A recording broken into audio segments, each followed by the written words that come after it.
Hi, I'm Rodney Johnson, co-editor of the Boom and Bust newsletter, and I'm joined again by Harry Dent, also co-editor of the Boom and Bust newsletter. And we're here to talk about the third video installment in our series on Harley Davidson and the greater economy. For those of you that might have taken some time in between the two, or maybe didn't quite get around to the first two videos, we're talking about how you can see changes in the economy coming years in advance. And you do it by paying attention to predictable consumer spending patterns and populations. We know people do things in very predictable ages and stages of life. As we have children, we get on a train that it's hard to get off of. You spend them more on clothes when they're little, and then you're spending it on sports, and then you're spending it on college or whatever. And you can see this demand trail people through their ages and stages of life as they get older. That becomes very useful when you know how many people there are at each age and stage of life. This is where the baby boomers become very important, because it was a huge generation born from the late 30s through 1961. If you take that huge growth chart from late 30s through 1961, you can move it forward to estimate the demand or growth in most any industry and even the economy in general. When we're looking at the economy in general, it's about 47 to 48 years from when we're born to our peak in spending. We tend to spend the most around age 48. We can look at individual industries and even companies like Harley Davidson, where the spending on motorcycles tends to peak around 45 to 46 years old. 1961, 45 years. It tells us Harley should have peaked around 2006. And if you review video 2, you'll see that's exactly what happened. Harley Davidson's sales peaked in 2006 without much of anything going on. It was after the internet bubble. It was after 9/11. It was before the huge crash in credit in 2008, 2009. It was a slowing demographic. There were fewer people at the age and stage of life to buy Harleys that made such an incredible difference in their business. And we can see that, as I said, across industries, company-specific, and even the economy at large. Now, at the end of the second video, I talked about how Harley had fallen dramatically. They were producing 344,000 bikes in 2006. They fell all the way to 225,000 bikes by 2009. That's a huge drop, 35% in just a few years. What did they do? Did they stand still? Did they say, gee, we're just selling less, so let's just stop? Well, of course not. Harley Davidson, like most companies, certainly companies that are going to survive and prosper, looked out and said, what can we do? Well, we have two choices. We can raise sales, we can lower costs. Guess what? We can do both. And they chose that third rail. Harley Davidson looked for new markets, and they found them. They looked abroad to other countries that might be interested in buying bikes that would make you look like you were American. They found that in Asia as they're selling more bikes in the Pacific Rim. They looked at home and said, what can we do to cut costs? Well, we have to cut production.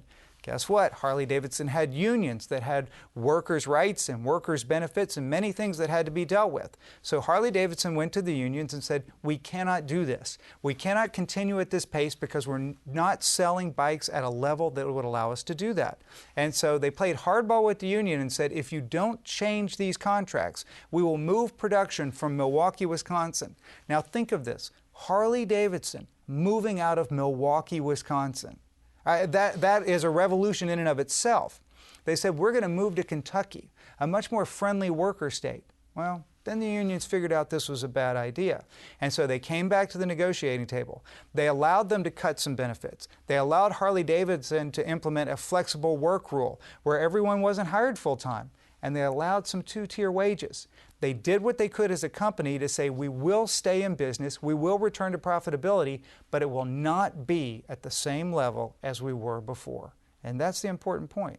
Now, Harry, thinking about this in terms of Harley Davidson, what they had to do to adjust to a newer, lower level of sales and business, what do we take from that to the broader economy? Well, first of all, they should have adjusted earlier. They should have seen it coming. But you know, for Harley, they're going to have to look overseas because they have the baby boom is going to drop out of this very concentrated spending surge. They're going to continue to see low volume, and they're going to have to look to the east because, like you said earlier, the Chinese, Japanese, Koreans, and I've been to India. Indians love American lifestyle. Same type of TV shows and dance and all this sort of stuff. These people will emulate us if it succeeded as a lifestyle concept. In the U.S., it'll succeed there. It wouldn't succeed in Europe, and of course, they're aging anyway.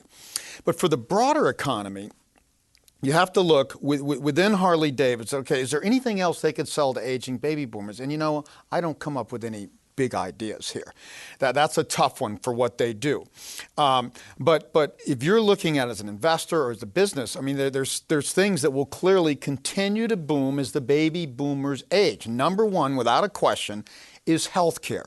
And beyond that, wellness, everything from prescription drugs to vitamins. And I mean, I was seeing an article on the Japanese. The Japanese are a great indicator for an aging population because they were the first major nation on a macro scale to age well ahead of the baby boom in the United States and Europe. In Japan now, adult diapers are outselling baby diapers. I mean, that's just one example of the age shift and how dramatic it is. So think of all the things, health insurance, and all the things around aging healthcare, all types of treatments for cancer and heart disease. And all. This is the thing, most spending in the macroeconomy peaks between 42 of that large house and age 54 when people are at the peak of their entertaining and home improvements when the kids have left and things like that. Not many things continue to grow after age 54. So healthcare is number one. Number two, financial planning, life insurance, those sort of things, people planning for aging in another way.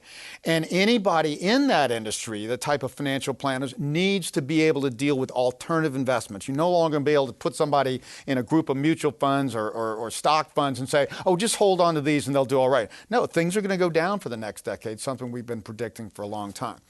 Another thing, aging people just love all types of conveniences. They don't want to mow their lawn anymore, clean their pool. All types of home maintenance and care is going to continue to boom as the baby boom ages. And again, another article I saw in Japan, what's doing well over there in the retail level, 7-Elevens, convenience stores, because these older people just want to go down close, buy little stuff when they want to, have something to do. They don't want to go into a big grocery store or a Costco or something like that and wander around. So everything around convenience, home delivery, home maintenance. And then, of course, vacation homes and retirement homes. Now, the first round of vacation home buying happens in the late 40s when the kids are leaving. That's the same time people are buying Harley Davidsons and sports cars. Again, you can do something for yourself. And I think one motive is the kids have kind of gone off into the workforce or to college, and you want to lure them back to see you in a nice place. There's a second round. And that is that after people have traveled and gone overseas and then got on the cruise ships and stuff, then they say, you know what? if I'm going to get a vacation home or I'm going to retire, I probably want to retire not necessarily in Arizona or Florida. I want to retire just down the road to be near my grandkids. That's the greatest reward for aging is grandkids. So there's going to be another round of vacation home and retirement home buying after this last bubble in vacation home, which peaked, in the last few years, crashes. So vacation homes have started to crash. That'd be a great place to invest, a great place to rebuild for businesses. So again, you just have to ask yourself, what are the baby boomers going to continue to spend on as they age? And we've listed some of those areas. Then you think the opposite. What's the next young generation? They're sometimes called the millennials or the echo boomers. What are they going to need? I'll tell you right now, the biggest thing they're going to need right now, affordable rentals. People are buying foreclosed houses and condos and converting them to rentals. That's a very profitable thing for investment and business. And then the next thing this group is going to want, they're going to want affordable starter homes. They're kind of scared to buy a home now with this big crash. And then there's not enough of the echo boomers in the workforce. A lot of people keep saying, well, the echo boomers are going to make up for the baby boomers with this downturn. And it's not true. Most of the echo baby boom generation is still in school. Only about a third of them are in the workforce.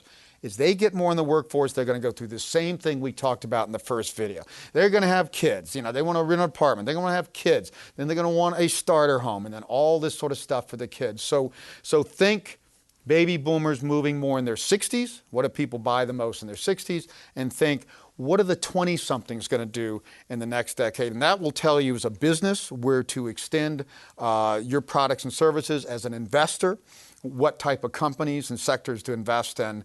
And again, if you're going to start a business when things are tough, start a business in an area that has demographics behind you. Again, back to Harley Davidson, that's what they did from the beginning. I'm sure this was more luck than vision, but in the early 80s, they started the right type of product and lifestyle product for a new generation that was just starting to move into that new lifestyle and that type of product, and then they rode the entire wave. So ride the aging baby boomers, extend to them, and even more important, if you can come up with new products and services for the next generation, this next generation is going to be growing and spinning in these areas for decades.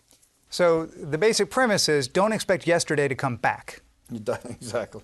Because we're not going to get it back. The boomers have moved past that phase. The large group is beyond what they bought yesterday. And using Harley as the vehicle, no pun intended, they are looking beyond what they sold yesterday. They're not trying to say, well, I just want people who are 40 to go buy even more bikes. That makes no sense.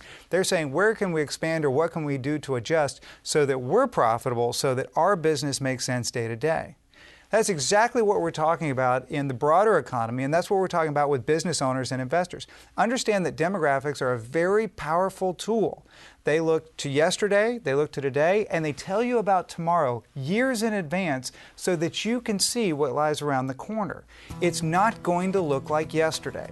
That's why we would love for you to stay involved with us, understand our research, pay attention to demographics because they will give you insight into where we're headed tomorrow. Thank you.